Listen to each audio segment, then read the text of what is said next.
बहुत अच्छी भक्ति से आपने टिप्पणी किया है। संपूर्ण परिवार के लिए आशीर्वाद।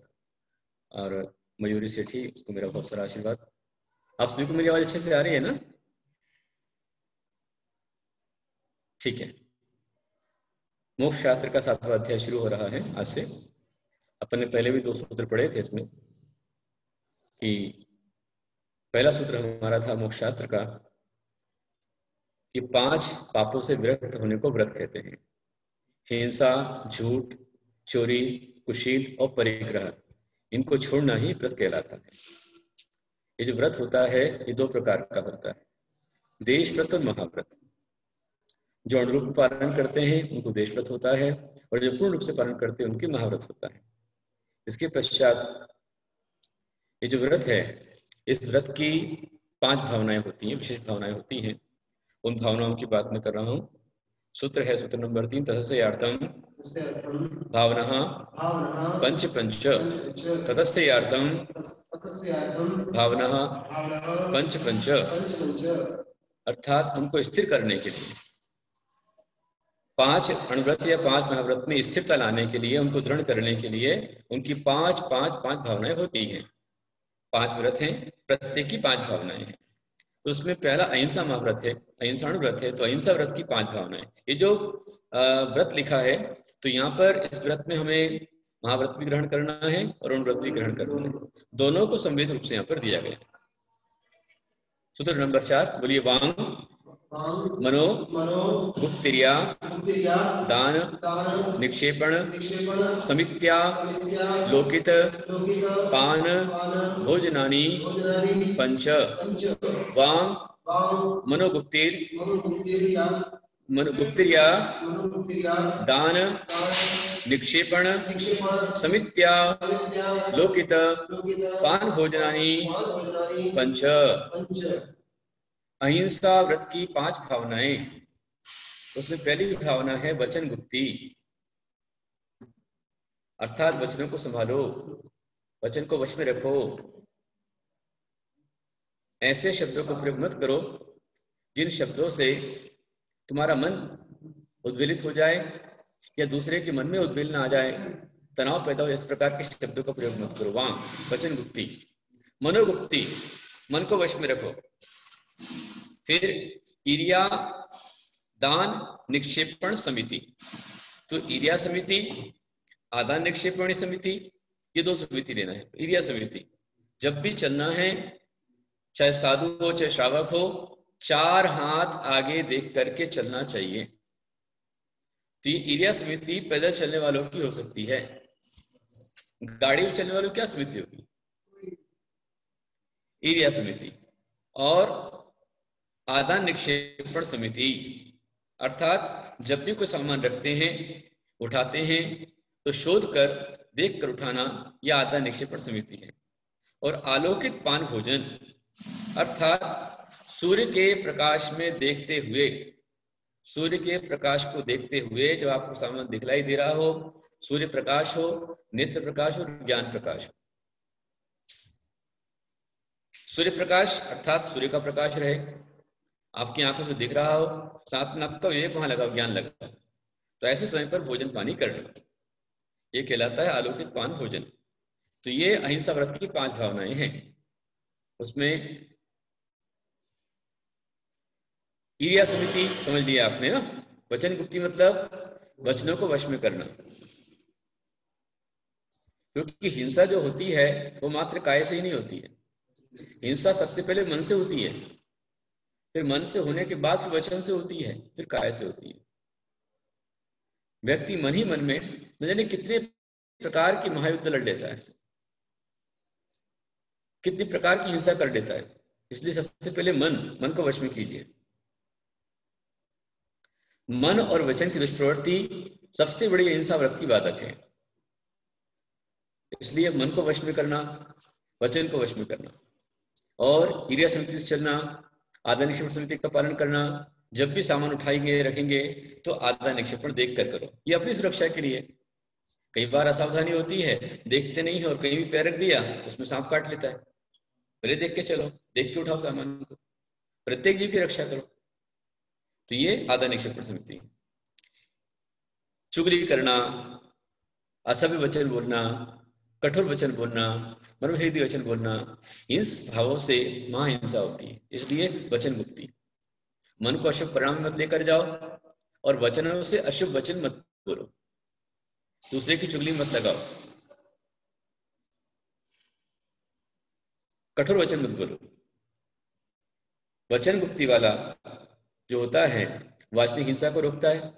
इसलिए अहिंसा महाभारत में साधक है वचन मुक्ति, कि भाई ऐसे शब्द मत बोलो कि जिससे लड़ाई झगड़ा हो जाए, तनाव पैदा हो जाए। इस तरह से वचन मुक्ति होती है। और इरिया समिति आपने समझ ली कि द्रव्य हिंसा से बचने के लिए इरिया समिति का पालन करो। 4 हाथ आगे जमीन देखकर चलो। थोड़ा सा इसको तेज करो, पॉइंट और कीड़े परेशान कर रहे हैं। लाइट बंद कर दो, लाइट बंद कर दो। हाँ ठीक।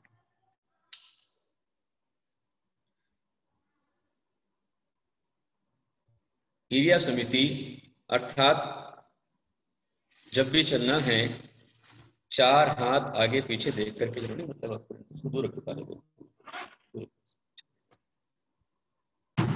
और आदान विक्षेपण समिति का मतलब हो गया कि सामान को जब भी उठाना है तो अच्छे से देखो, उस जीव की भी रक्षा करो और अपनी भी रक्षा करो। यदि मकड़ी मसल गई तो छाला हो जाएगा, चींटी काट ली फोला हो जाएगा, और सांप काट लिया तो बड़ा गड़बड़ हो जाएगा। आलोकित पान भोजन जो पाप भीरु श्रावक है, महाव्रती तो महाव्रती है, दिगंबर जैन मुनि तो जो है वह जब भी आहार करते हैं तो वह निश्चित रूप में इस समय पर ही आहार करते हैं कि जब घर में खाना बन चुका है और बच्चों ने नाश्ता वगैरह कर लिया है, तब जाकर साधु आहार को उठते। हालांकि जो श्रावक होता है वह यही भावना करता है, यही स्वस्थ है, वो यही विचार करता है कि मैं मुनि को भोजन दे फेरनिस करई आहारे। मुनि को भोजन करा के आहार करते है कि नहीं।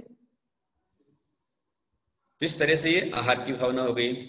और मुनिराज के आहार के बाद में जब लेंगे तो आलोकित पान भोजन हो ही जाएगा। दिन के उजाले में करना, ना सुबह जल्दी करना, ना रात को देर से करना। रात को खाना बनाना नहीं चाहिए, खाना नहीं खाना चाहिए। तब यदि आप रात में खाते हैं, रात में बनाते हैं, तो आपके द्वारा अहिंसा व्रत की पालना नहीं हो सकती। अहिंसाणुव्रती बनना है तो अहिंसाणुव्रती बनने के लिए आपको रात्रि भोजन का त्याग करना पड़ेगा अनिवार्य रूप से, ये जान के चलिए। जो इन अहिंसा महाव्रतों का पालना करता है, अहिंसा व्रत की 5 भावना का पालन करता है, वो पालन करने वाला निश्चित रूप में बार बार चिंतन करने से उसका अहिंसा व्रत दूषित नहीं होता है और परिणाम विशुद्धि प्राप्त होता है। पाप कर्म का अनुभाग क्षीण हो जाता है और निरंतर असंख्या कर्म की निर्जरा होती है, पुण्य की वृद्धि होती है। और जो श्रावक इन व्रतों का पालन करता है तो उन्हीं व्रतों से आगे जाकर महाव्रती भी बन सकता है। और जो महाव्रती इन व्रतों का पालन करते हैं तो ये कर्म काट के अरहंत और सिद्धि की श्रेणी में जा पहुंचते हैं। आगे सत्यव्रत की 5 भावनाएं। सत्यव्रत क्रोध, लोभ, धीरत्व, हास्य, प्रत्याख्यानान्य, नुविशिभाषणं च पंच। क्रोध, लोभ, धीरत्व, हास्य, प्रत्याख्यानान्य, नुविशिभाषणं च पंच। अर्थात सत्य बोलने के लिए क्रोध का प्रत्याख्यान हो। क्रोध, लोभ, भीरत्व, हास्य प्रत्याख्यानानि, मतलब क्रोध का प्रत्याख्यान होना चाहिए, लोभ का प्रत्याख्यान होना चाहिए, धीरत्व का प्रत्याख्यान होना चाहिए और हास्य का प्रत्याख्यान होना चाहिए। अनुविचि भाषण नहीं करना चाहिए। ये सत्यव्रत की 5 भावनाएं हैं। क्रोध, गुस्से क्रोध कहते हैं, और जो व्यक्ति क्रोध में होता है, गुस्से में होता है, तो वो सत्य नहीं बोलेगा।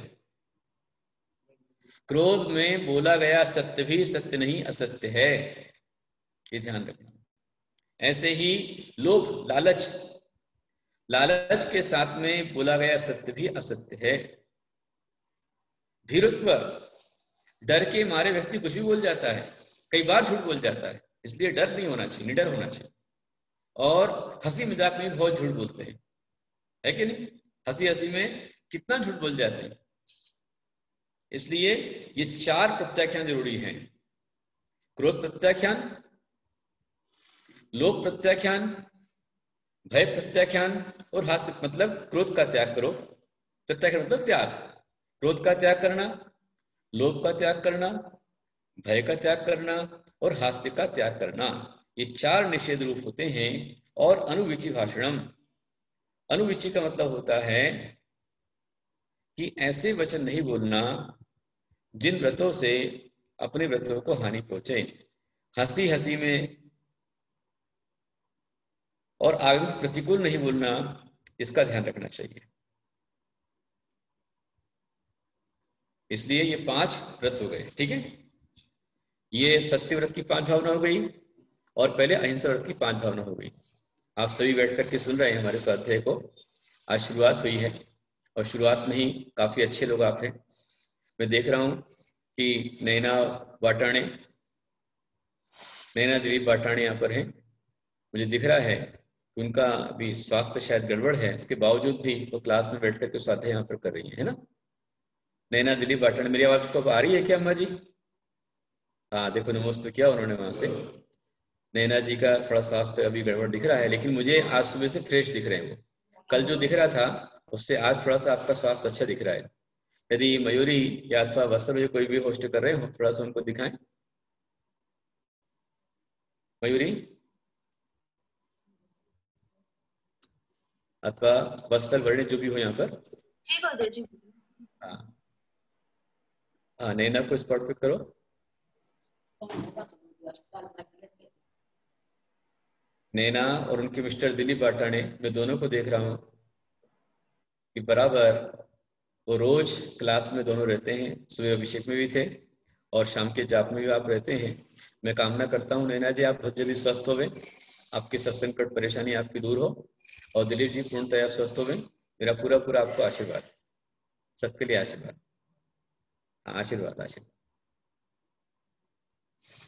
आइए, इसलिए सभी लोग जितने भी आप यहाँ पर हैं, जब तक आपको महामृत्युंजय का जाप मिल रहा है तब तक मिस नहीं करना, छोड़ना नहीं।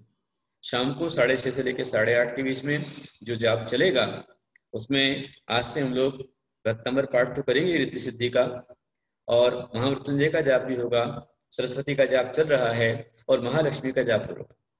महावीर, सरस्वती, महालक्ष्मी साधना आज से हमारी शुरू होगी, तो आप सभी उसके लिए जुड़े रहें, लाभ लेते रहें।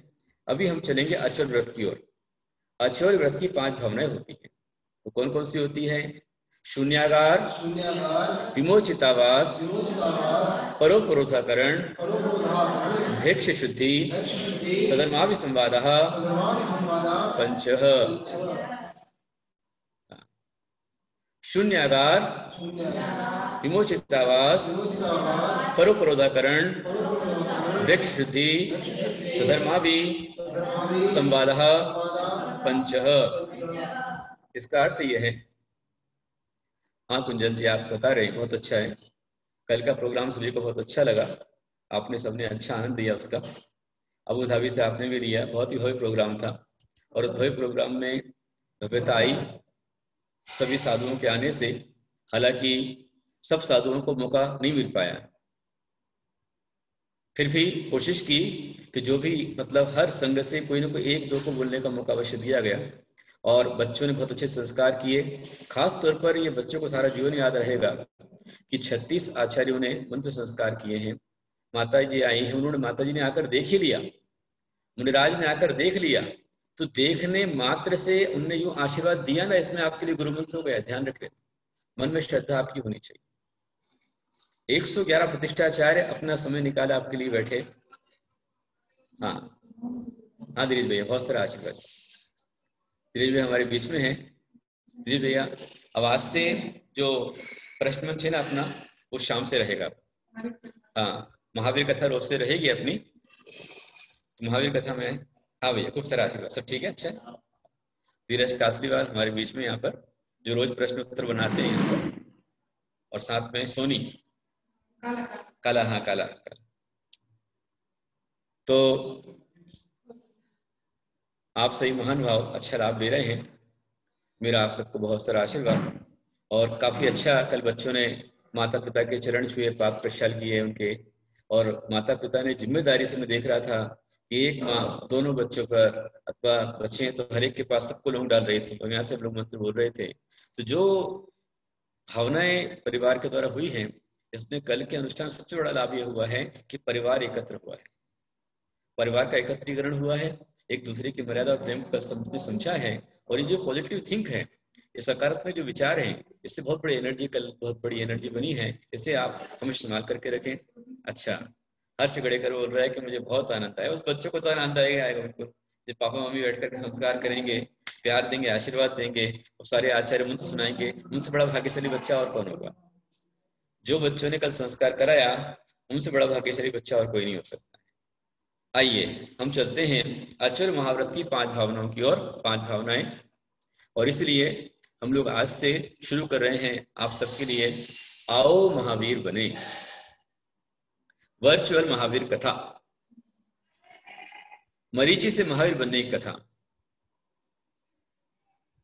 मरीचि से महावीर कैसे बने उसकी कथा है। मिथ्यात्व से सम्यक की कथा। हिंसा से अहिंसा की कथा आज से शुरू होगी। कैसे एक हिंसक प्राणी अहिंसक बन जाता है, अहिंसा का शंखनाद करता है, कैसे मिथ्यात्व को छोड़कर के सम्यक को प्राप्त कर लेता है, और कैसे पुरुरवा भील आगे जाकर महावीर बन जाता है। ये विशेष व्याख्यान हमारा आज से शुरू होगा, तो अवश्य में आप सभी इसका लाभ प्राप्त करें।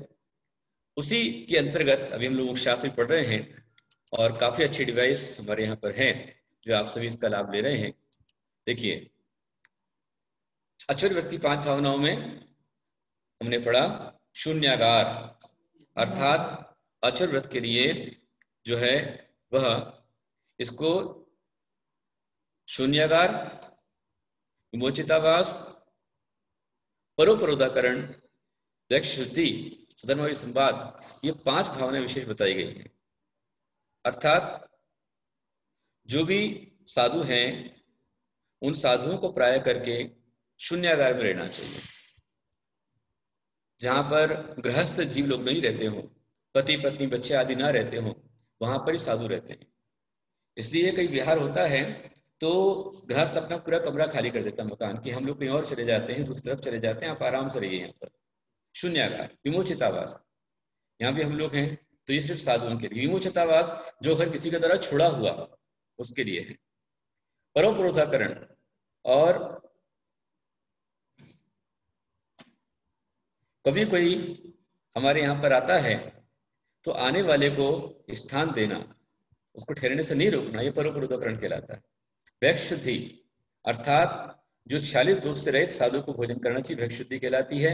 और श्रावक को भी शुद्ध भोजन साधु के लिए कराना चाहिए। सधर्मावी संवाद, सबसे बड़ी बात यह है कि अपने जो साधर्मी हैं उनके साथ में विसंवाद नहीं करना, धर्मात्माओं के साथ में विसंवाद, झगड़ा, कलह, क्लेश नहीं करना। तो ये होने से आचार्य व्रत की 5 भावनाएं होती हैं। इनका पालन करने से दृढ़ता बढ़ती है, सहधर्मी के साथ विसंवाद नहीं होगा, संवाद होगा तो वचनों का व्याघात नहीं होगा, और जीवन में कल्याण होता है। ये बहुत मंगलकारी भावनाएं हैं। अगला सूत्र है 7वां, ब्रह्मचर्य की 5 भावनाओं का। स्त्री राग कथा, स्त्री राग कथा श्रवण तन मनोहरांग निरीक्षण पुरुरता नुस्मरण दृश्येष्ट रस स्वसंशील संस्कार त्यागः पंच। स्त्री राग कथा श्रवण तन मनोहरांग निरीक्षण पुरुरतानुस्मरण दृश्येष्ट रस स्वशरीर संस्कार त्यागः पंच। अर्थात ये 5 भावनाएं ब्रह्मचर्य की हैं। इसमें चाहे जिसको ब्रह्मचर्य का पालन करना है, तो ब्रह्मचर्य का पालन करने वाले जो भी होते हैं, वो चाहे स्त्री हो, चाहे पुरुष हो, मुनि हो, आर्यिका, उनके लिए समान रूप से। स्त्री राग कथा श्रवण, तो जो पुरुष हैं अथवा मुनि हैं, एलक छुलक छुलिका आदि हैं, या जो ब्रह्मचारी हैं, उनको स्त्री में राग बढ़ाने वाली कथा नहीं सुनना चाहिए। ऐसे ही उल्टा लगा लीजिए स्त्रियों के लिए, जो आरिका हैं, छुल्लिका हैं, ब्रह्मचारिणी हैं, या जिन्हें घर में रह करके ब्रह्मचर्य की साधना करनी है, उनको पुरुष राग कथा श्रवण, है ना, ऐसे लगाना, पुरुष संबंधी, पुरुष में राग बढ़ाने वाली कथा का श्रवण नहीं करना। तन मनोहरांग निरीक्षण, स्त्री पुरुष के मनोहरांग का निरीक्षण ना करे, पुरुष स्त्री के मनोहरांग का निरीक्षण ना करे। पूर्वता निस्मरण, और जो पूर्व में जो आता है ना, भोगे जो भोग पहले उनका न हो विस्मरण, राज संपदाया पद इंद्र का न चाहूं, यही भावना। भोगे जो भोग पहले उनका न होवे सुमरण, यही भावना, जो पूर्व में आपने भोग भोगे हैं, ब्रह्मचर्य की भावना के साथ में उनका स्मरण नहीं आना चाहिए। भ्रष्टिष्ट रस त्याग, जिन रसों के लेने से इंद्रियां उन्मत्त होती हैं, मदमत्त होती हैं और कंट्रोल से बाहर होती हैं, ऐसा गरिष्ठ भोजन नहीं करे। लेकिन ये ध्यान रखना किनके लिए है? जो जिनकी इंद्रियां विकल होती हैं उनके लिए, जो विरक्त चित्त हैं, इंद्रिय नियंत्रण में हैं और बहुत तपस्या करनी है, बहुत पढ़ाई लिखाई करनी है, उनको शरीर के अनुकूल आहार लेना पड़ेगा। आप सोचें कि 17, 18, 19 साल का बच्चा आपके यहाँ दीक्षा लेकर मुनि बने और आप उसे रूखी सूखी दाल और रोटी खिलाओ तो नहीं चलेगा। उनके शरीर के योग्य जो हाइपर एसिडिटी बनती है उसको पचाने के लिए शरीर के अनुकूल आहार देना ही पड़ेगा। तो भ्रष्टेश रस स्व शरीर संस्कार ये तो कर सकते हैं, अपने शरीर का संस्कार नहीं करना। मतलब यदि आप ब्रह्मचारी बनना चाहते हैं, मुनि आरिका हैं, छुलक छुलिका, जो उसको ब्रह्मचर्य का पालन करना है, तो घंटों घंटों बैठे हुए हैं शावर के अंदर में, नहाए जा रहे हैं, साबुन लगा रहे हैं, शैम्पू लगा रहे हैं, क्रीम पाउडर लगा रहे हैं और मेकअप कर रहे हैं, ये सब प्रकार का स्व शरीर संस्कार नहीं करना चाहिए। साधु तो करते ही नहीं है। हमारी तो शोभा ही त्याग से बनती है। आपकी शोभा बाल से बनती है, हमारी शोभा केशवन से बनती है। बाल बड़े हो तो हम लोग बेकार लगते हैं, केश में जाए साधु अच्छे लगते है कि नहीं? हाँ, मुंडित मुंड लुंचित केश, ये होना चाहिए। तो ये 5 प्रकार के व्रतों की, ब्रह्मचर्य की 5 भावना आ गई। इसके साथ में और अपनी भावनाओं को सुदृढ़ करने के लिए जो सभी हैं उनको अश्लील चलचित्र नहीं देखना चाहिए। टीवी में अश्लील दृश्यों को देखना, अश्लील गाने सुनना, गाना, उपन्यास पढ़ना और संस्कृति विरुद्ध वेशभूषा पहनना, ये भी ब्रह्मचर्य में घातक है। लड़के लड़कियों को इस प्रकार की ड्रेस पहनना चाहिए कि जिस ड्रेस को पहनने से उनके संस्कारों में विकृति ना आए। ये सबसे बड़ी जिम्मेदारी आज माता पिता की है कि अपने बच्चों को इस प्रकार की ड्रेस पहनाएं जिसमें शालीनता लगे, भद्रता लगे। कटे फटे टाइट कपड़े कभी ना पहनाएं। टाइट कपड़े पहनाने से एक तो दूसरों की भावना विगत होती है और स्वयं जो लड़कियां टाइट कपड़े पहनती हैं उससे उनके ही शरीर को हानि होती है। क्योंकि प्राय करके मतलब बचपन से लेकर के लगभग 25 साल तक बच्चों में डेवलपमेंट होता है, विकास होता है, उनके शरीर का विकास होता है। और जब बचपन से छोटी छोटी लड़कियों को आगे जाकर के उम्र बढ़ने के साथ में उनको एकदम टाइट कपड़े जब पहनाए जाते हैं तो उन टाइट कपड़ों के पहनने से उनके अंदर में उसके शरीर का विकास नहीं हो पाता है। आप स्वयं देख लेना, हम लोगों ने यहाँ पर देखा है कि एक वृक्ष, उस वृक्ष को बिल्कुल छोटा वृक्ष था, तो वृक्ष के अंदर में एक तार लपेट दिया गया, तो जितने हिस्से में तार लपेटा गया वृक्ष बढ़ता गया और वो तार का निशान गड़ता गया, उस स्थान पर डेवलपमेंट नहीं हो पाया। देख लो आप देखो।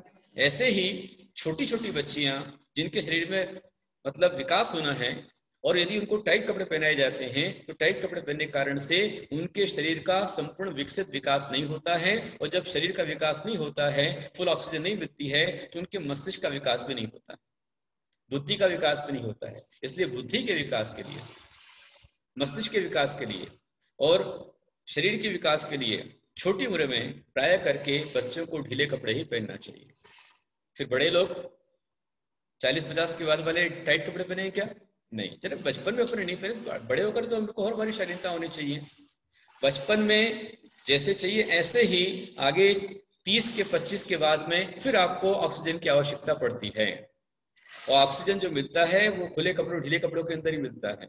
यदि टाइट कपड़े बड़ी उम्र की औरतें पहनती हैं तो उनको ऑक्सीजन का मात्रा कम बढ़ेगी और ऐसी स्थिति में उनको अटैक की समस्या ज्यादा बन जाएगी। हार्ट अटैक से बचना है और ऑक्सीजन को बढ़ाना है तो ऑक्सीजन को बढ़ाने के लिए किसी भी, चाहे छोटी उम्र के बच्चे हों चाहे बड़ी उम्र की महिलाएं हों, किन्हीं को भी टाइट कपड़े नहीं पहनना चाहिए, ये ध्यान रखें। अगला, परिग्रह परिमाण व्रत की 5 भावनाएं। सूत्र नंबर 8, मनोज्ञा मनोज्ञेन्द्रिय विषय राग द्वेष वर्जनानि पंच।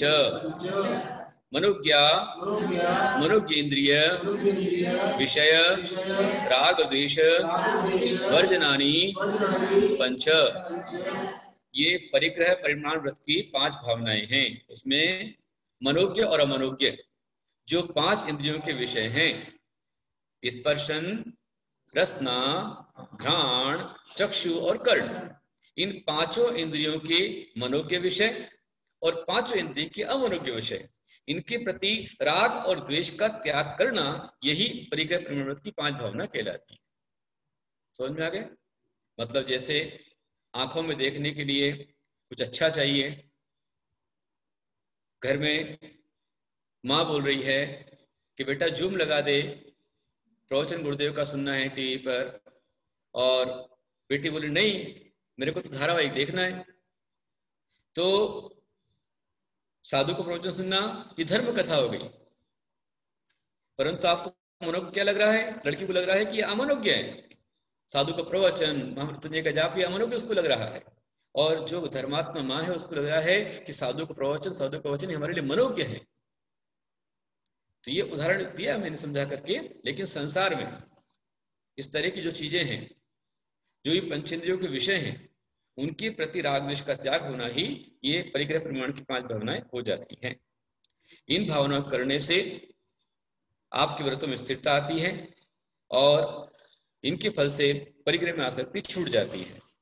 और आगे बतलाते हैं कि 5 व्रतों की दृढ़ता के लिए व्रत विरोधी हिंसादी भावों के जो अपन त्याग करते हैं तो इससे कौन सी भावनाएं जागृत होती है? अगला, हिंसादिष्म्यहा हिंसादिश विहा मुत्रा पाया वध्य दर्शनम। हिंसादिष्विहा मुत्रा पाया वध्य दर्शनम। हमें और ये भावना करनी चाहिए कि जो भी हिंसादि के अंदर पड़ते हैं, मतलब हिंसादिशु यह अमुत्र अपाय वध्य दर्शन, ये इसका सूत्र का विच्छेद होता है। हिंसादिशु इहा मतलब हिंसादि कारण से, हिंसादि में हिंसा, झूठ, चोरी, कुशील और परिग्रह, इन 5 पापों में इह मतलब इस लोक में और अमुत्र मतलब परलोक में, दोनों जगह पर क्या होता है? अपाया। और अवध्य, जो इन 5 पापों का, 5 व्रतों का पालन करते हैं, उनकी भावना का पालन करते हैं, तो इनके पालन करने से वह परलोक में, इस लोक में, सब जगह पर उसका जो है काम बनता है। और जो हिंसादी 5 पाप करता है उसका इस लोक में भी काम बिगड़ता है और लोक में काम बिगड़ता है।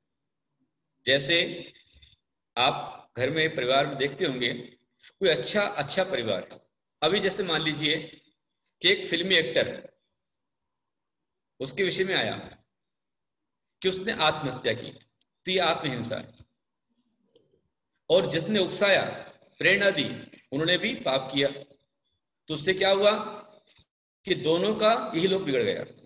मरे, संसारी बदनामी हुई, और वो सारी लड़कियां चक्कर में आ गई, जितनी हीरोइनें थी वो सबकी सब चक्कर में आ गई, सब नशे में आ रही। तो ये नशा आत्महिंसा है। जितने आत्महिंसा की, नशा किया, फैशन किए, दुर्व्यसन किए, वो सारे संसार में क्या हो रहा है? बदनाम हो रहे हैं। इस लोक में बदनाम हो रहे हैं, खूब कुख्यात हो रहे हैं, और परलोक में भी भाव बिगड़ना है कि नहीं? लादेन हिंसा में तना हुआ था, हिंसा में रचा पचा था, कैसे भी मौत मरा। जो भी हिंसा में लगे हुए, झूठ बोलने में लगे हुए, चोरी करने वाले, ओचन का वीरप्पन था वो, कैसी बुरी मौत पर आओ। खुशी सेवन करने वाले कितने पेपर में आता रहता है, कितनी बुरी मौत में उनको हुई। तो ये सब जो है हिंसा, झूठ, चोरी, कुशीलोक, परिग्रह, ये 5 पाप जो भी करता है उसका इस लोक में और परलोक में सांसारिक पारमार्थिक प्रयोजन का नाश होता है और जगत में निंदा होती है। रावण ने एकमात्र सीता को अपहरण किया, उसके कारण से उसका सारा कुल का नाश हो गया और आज तक वह उसका नाम कोई नहीं लेता है। कौरवों के पास में अपना हस्तिनापुर का राज्य था, लेकिन उन्होंने इंद्रप्रस्थ का राज्य भी छीन लिया और अपनी ही बड़ी मां के समान भाभी थी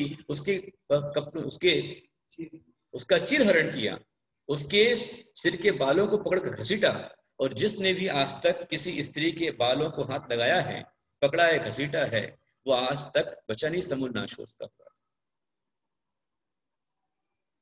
धनानंद ने चाणक्य के बाल पर घसीटा था, चोटी पकड़ी थी, तो चाणक्य ने धनानंद का समूल नाश कर दिया। इसलिए कभी किसी के बाल को हाथ मत लगाइए। जिसने भी किया है चोरी की, देखिए आप स्वयं युधिष्ठिर धर्मराज थे, पर उन्होंने क्यों स्वीकार किया जुआ खेलना? किसी ने आमंत्रण दिया और बोले स्वीकार नहीं सकता, ये कोई बात हुई क्या? ये कैसा धर्म है? नहीं, धर्म नहीं है, धर्मराज नहीं, अधर्मराज है। जिस समय उसने जुआ खेला तब वो व्यसनी था, जुआरी था, और जो भी जुआ खेलता है कभी उसका घर फलता नहीं है। आज तक देख लेना आप, जितने भी परिवार में आप सब लोग हैं जो भी शेयर बाजारी करते हैं, एक भी बता दो कौन संपन्न हुआ है? शुरुआत में एक आध बार एक शेयर के ऊपर आपको थोड़ा सा प्रॉफिट मिल जाता है, उसके बाद लगातार आप लालच में आते हैं, लगाए जाते हैं, जाता है पर लौट के नहीं आता है। कोई नहीं बना आज तक, मैंने बहुतों को देखा है। जो सट्टा खिलाता है वो दोनों पे से कमाता है, पर सट्टा खेलने वाला कभी कुछ नहीं पाता है। और जो खिला रहा है वो ऐसा पैसा कमाता है कि चोरी का माल मोरी में ही जाता है।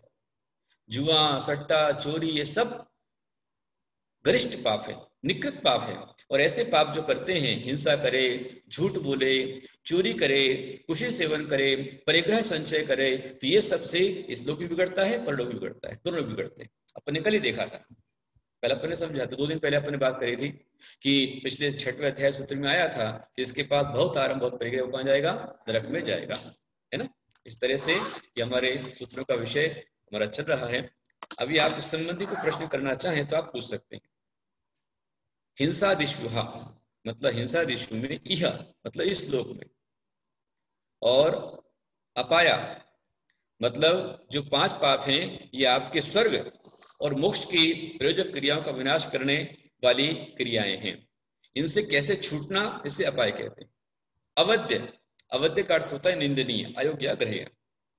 तो हिंसा पाप से इस लोक और परलोक में होने वाले अपाय और अवध्य क्या क्या होते हैं? जो हिंसक जीव होता है निरंतर आकुल व्याकुल रहता है। देख लो आप, भले चाहे शेर महापराक्रमी है, लेकिन कभी शेर को अच्छी नींद नहीं आती है। कुत्ता, बिल्ली कभी सोते हैं अच्छे से? हल्की नींद रहती है उनकी, हमेशा उनको डर बना रहता है, घबराते हैं। जितने खूंखार होते उतने खूंखार जो है घबराते डरते हैं। जो दुनिया को डराता है स्वयं भयभीत रहता है। आप देख लीजिए, जितने भी आतंकवादी हैं, जितने भी चोर हैं, क्या वो खुले में घूम सकते हैं?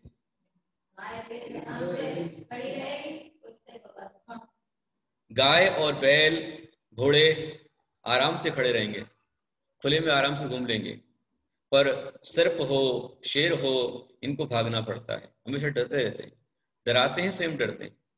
जितने आतंकवादी हैं वो दूसरों को डराते से स्वयं हमेशा भयभीत रहते हैं, हमेशा उनको स्थान चेंज करना पड़ता रहता है। कहीं कोई नेटवर्क उनका नहीं आना चाहिए, ये नहीं होना चाहिए, जहां आ गए वहीं पर धरे जाते हैं। इसलिए हिंसक जीव निरंतर व्याकुल रहता है, सदा वैर को बांधे रहता है और इस लोक में बदबंधन को प्राप्त करता है, क्लेश आदि को प्राप्त होता है, और परलोक में निंद अशुभ गति को प्राप्त होता है। परलोक भी बिगड़ता है, ये लोग बिगड़ता है कि नहीं? ऐसे ही झूठ बोलने वाला, असत्यवादी, हमेशा उसको भय रहता है कि मेरा झूठ कभी प्रकट ना हो जाए, है कि नहीं? जो सत्य बोलेगा वो निश्चिंत रहेगा, और झूठ बोलने वाला भले चाहे निडर होने का ढोंग करेगा पर निडर नहीं हो पाएगा, भयभीत रहता है और परलोक में नाना प्रकार के दुख प्राप्त करता है। आगे जो झूठ बोलता है आगे उसे वाचा शक्ति नहीं मिलती है, बोलने की ताकत नहीं मिलती है, गूंगा होता है या पशु होता है, घोर विपत्तियों का सामना करना पड़ता है। चोरी पाप जो करने वाले हैं, पर्दे का हरण करने वाला जो भी चोरी करता है, देखो आप जैसे पकड़ाता तुरंत पिटाई होती है, इसकी तिरस्कार को प्राप्त होता है। ताड़न, मारना, बांधना, हाथ पैर नाक कान वगैरह काट देना और आखिर में उसका सब कुछ छीन करके उसको प्राण दंड मिलता है, इस प्रकार के दोष। और ऐसे ही अब ब्रह्मचर्य, इसके कारण से भी सामने उदाहरण है दुर्योधन का, रावण का, इस सब ने जिसने भी दुष्कर्म किए हैं उनको दुर्गति प्राप्त हुई है। इसलिए ये पंच जो पाप हैं ये इस लोक को भी बिगाड़ते हैं, परलोक को भी बिगाड़ते। इस प्रकार का चिंतन हमेशा करते रहना चाहिए। और क्या करना चाहिए? ये 5 पाप कैसे हैं? सूत्र नंबर 10 बोलता है दुःखमेवा, दुःखमेवा, मतलब जो 5 पाप हैं ये दुखमयी हैं, है कि नहीं? 5 पाप, हिंसा दुख देगी, झूठ दुखी देगा, चोरी करोगे दुख मिलेगा, भले चाहे थोड़ा सा कुछ लेके आ जाओगे लेकिन जिसका लेकर के आओगे उसकी बददुआएं मिलेंगी और आपको हमेशा डर भय बना रहेगा। कुशील दुखमय है और परिग्रह भी दुखमयी है। 5 पाप दुखमयी है, दुख से उत्पन्न होते हैं और दुख देकर जाते हैं और आगे दुखी दिलाते हैं। इसलिए इन 5 पापों से हमें निरंतर बचते रहना चाहिए। इस संबंधी कोई जिज्ञासा आपकी हो तो आप पूछ सकते हैं। अभी लगभग 4:51 हुआ है, अर्थात 9 मिनट थोड़े से बाकी हैं। तो इसमें किसी को आपको प्रश्न हो, आज अपन ने शुरुआत की है बहुत दिनों बाद में, और फिर भी अभी लगभग 62 डिवाइस यहाँ पर हैं और हमारे यहाँ सभी साधु बैठे हुए हैं जो स्वाध्याय कर रहे हैं। धीरज भैया भी यहाँ बैठकर आज स्वाध्याय का लाभ ले रहे हैं, धीरज कास्तीवाल जी। तो कोई प्रश्न आपका इस संबंधी हो तो आप अपना प्रश्न डाल सकते हैं। हाँ, हमारे साधर्मी आचार्य श्री विद्यानंद जी भी यहाँ पर उपस्थित है और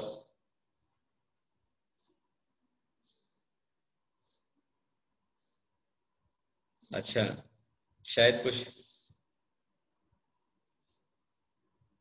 आचार्य श्री विद्यानंद जी कुछ बोलना चाह रहे हैं, कुछ कहना चाह रहे हैं।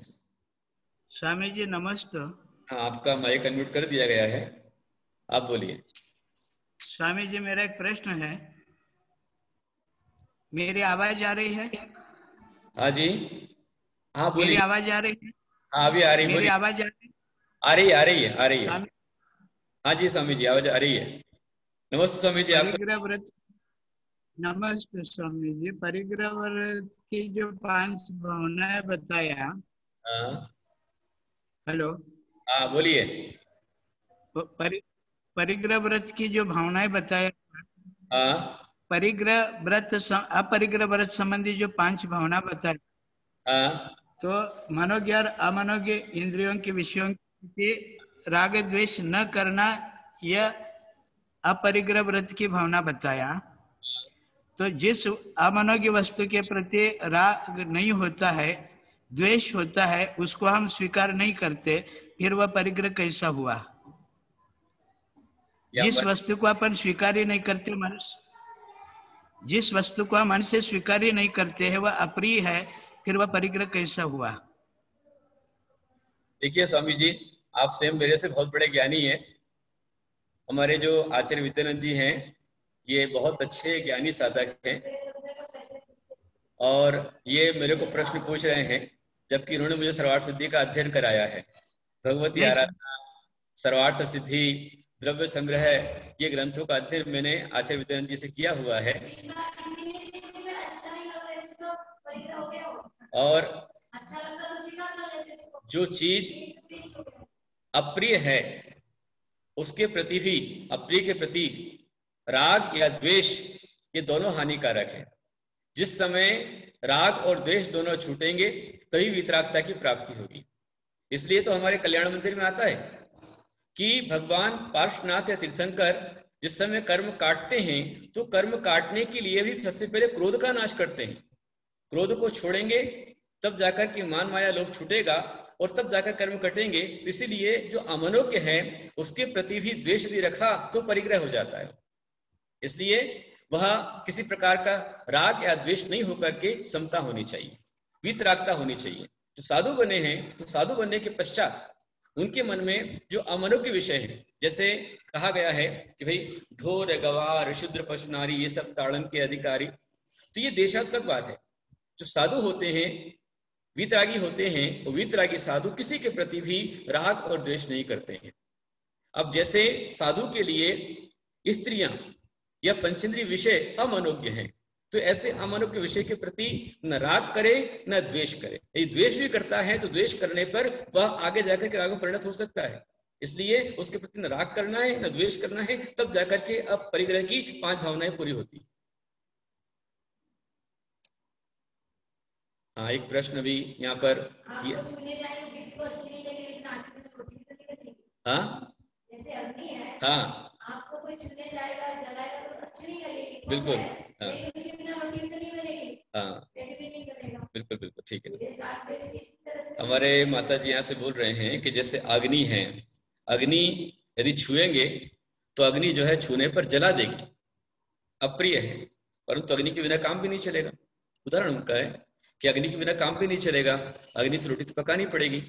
मैंने जो विषय बताया कि पंचेंद्रिय के जो विषय हैं उसमें परिग्रह परिमाण में अपरिग्रह जो व्रत है उसके अंदर पंचेंद्रिय के जो विषय आए हुए हैं उन पंचेंद्रिय विषयों से राग भी नहीं होना चाहिए और द्वेष भी नहीं होना चाहिए।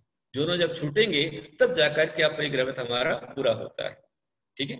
अभी यहाँ पर एक हमारे बच्चे ने किसी ने पूछा है, अच्छा हर्ष गड़ेकर ने पूछा है कि आचार्य श्री तुलसी सागर जी ने आपको कल कौन सा व्रत दिया था, तो कौन सा पद दिया था, तो उन्होंने निर्यापकाचार्य पद उन्होंने प्रदान किया था अपनी ओर से सभी आचार्यों के लिए, 11 आचार्यों के लिए निर्यापकाचार्य पद उन्होंने दिया था, जो कि उसका पालन सभी साधु पहले से कर रहे। समाधिकरण के निर्यापकाचार्य पद होता है। अच्छा, और अनजाने में कोई जीव की हिंसा होती है, तो अनजाने में जो हिंसा होती है तो सबसे पहले हमारे आचार्य कहते हैं कि मरदु जीवदु जीवो अजताचार्य सुनिश्चिता हिंसा, जीव मरे चाहे जिए, यदि आपका अयत्नाचार है, प्रमत्त योगात प्राण व्योपरम हिंसा, यदि आप प्रमाद से चल रहे हैं, उच्छृंखल होकर चल रहे हैं और आपसे जीव नहीं भी मरा तो भी आपको दोष लगता है, परंतु आप सावधानी के साथ चल रहे हैं, 4 हाथ आगे जमीन को देखकर चल रहे हैं, बिल्कुल सावधानी से चल रहे हैं, उसके बाद भी अचानक कोई जीव आ गया और मर गया अनजाने में, तो उसका दोष आपको नहीं है, क्योंकि आपने जीव हिंसा को बचाने के लिए अपने अहिंसा व्रत का पालन किया है। समझ में आया? हाँ, और इसीलिए हाँ कुंजल जी, आप जो अबू धाबी से पूछ रही हैं, कुंजल जी दोषी अबू धाबी से आप पूछ रही हैं अरब कंट्रीज से, मुझे अच्छी खुशी है कि आप निरंतर हमारे स्वाध्याय में बराबर आ रही हैं। तो मैं आपको बता रहा था कि अनजाने में होने वाली दोष और हिंसा के लिए भी इसलिए हम लोग प्रतिक्रमण करते हैं, प्रायश्चित करते हैं, आलोचना पाठ पढ़ते हैं। पहले तो सावधानी के साथ चलो, जो 5 भावनाएं आई थी उसको बराबर ध्यान रखो, अहिंसा व्रत के लिए उनका पालन करते हुए जो आया था उसके अंदर में हमने पढ़ा था, उसके अंदर में ना ध्यान है आप सभी को, अहिंसा व्रत की जो 5 भावनाएं हमारी, वांग मनोगुप्तिर्यादान निक्षेप समित्या लौकिक पान भोजनानि पंच, अर्थात वचन गुप्ति, मनोगुप्ति, ईर्या समिति, आदान निक्षेपण समिति और अलौकिक पान भोजन, ये 5 भावनाओं का पालन करते हैं, इससे हमारा अहिंसा व्रत दृढ़ होता है। और फिर भी अनजाने में यदि दोष गलती होती है तो इसलिए प्रतिक्रमण प्रायश्चित किया जाता है। ठीक है।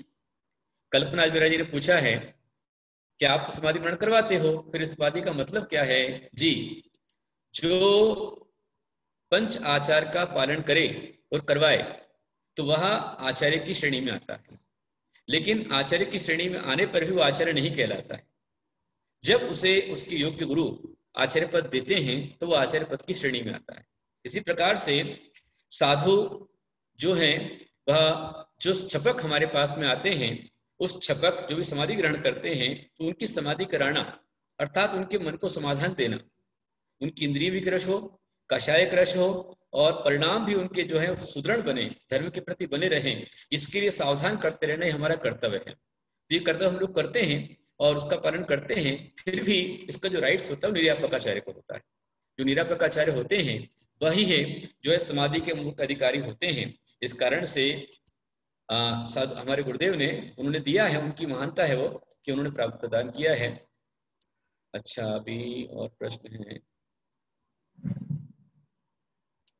हम श्रावक लोग संसार में हैं तो परिग्रह व्रत नहीं पाल सकते, परिग्रह तो हो ही जाता है, तो फिर हम परिग्रह व्रत कैसे कर सकते हैं?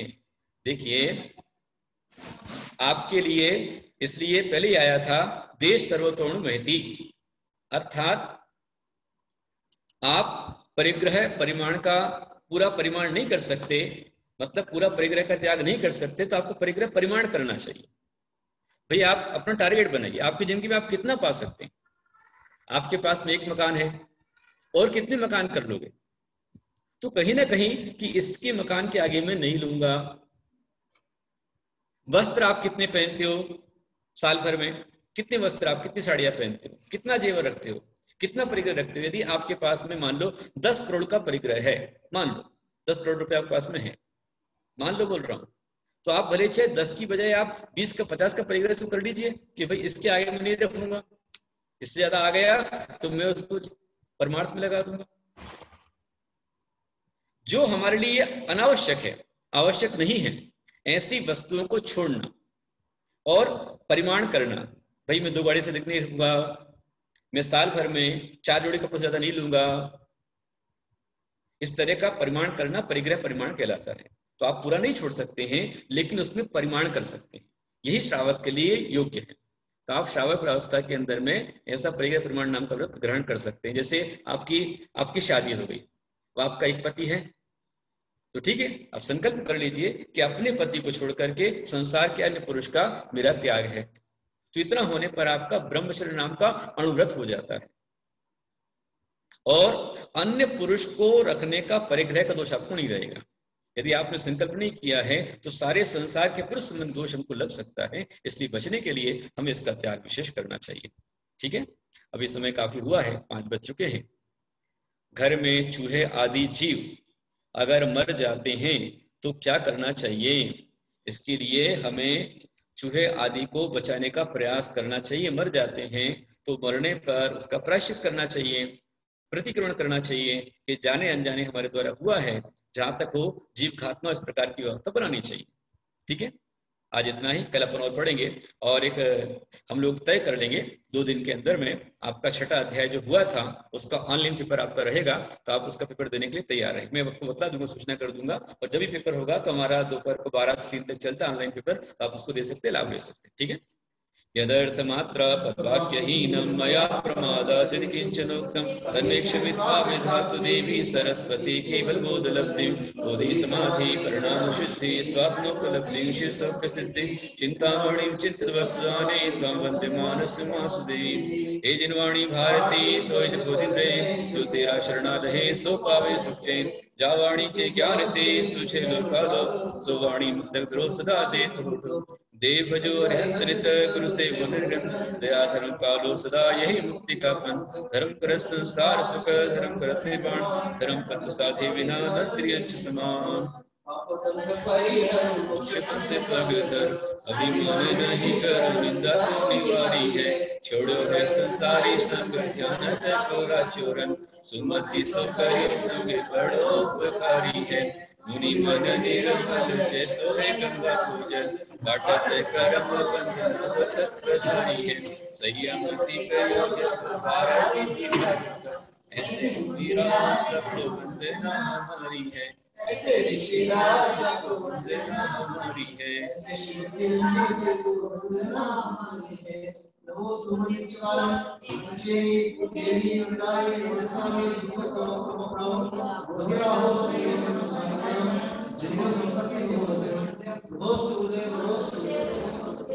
आज का हमारा यूनिक कोड है 5। अपन ने पंच व्रतों की 5 भावनाओं का चिंतन किया है, इसलिए आज का यूनिक कोड है 5। कोई आपका रजिस्ट्रेशन होगा 9 बार नमोकार में।